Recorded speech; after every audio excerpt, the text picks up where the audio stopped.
Қайырлы күн баршаңызға. Бүгін осындай қытырлап тұратын сырты балық дайындайтын боламыз. Сол үшін балықты осылайынан тұз саламыз. Одан кейін бұрыш, қара бұрыш, қызыл бұрыш саламыз. Барлығын біріктіріп біркелкі болғанша араластырамыз. Араластырып болғаннан кейін бізге керегі жұмыртқа, ұн және де планетный сухари. Осы жұмыртқаны осылайынан сарысы мен ағын біріктіріп алғаннан кейін жаңағы балығымызды жұмыртқаға ойнатып, одан кейін ұнға, одан кейін ұнтақталға, одан кейін барып жаңағы жұмыртқамызға қайтадан малып аламыз. Одан кейін барып сухаримізге осылайынан аунатып шығамыз. Сухари аунатып, обязательно сухари керек болады, ол жаңа бізге балықтың қытырлақ болуына көмектеседі.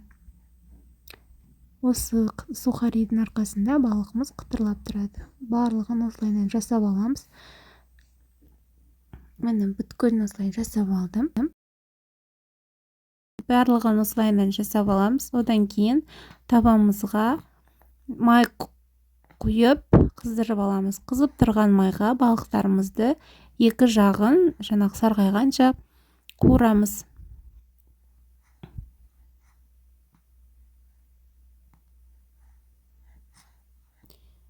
Осылайынан сарғайтып қуырып аласыздар балықтарыңызды.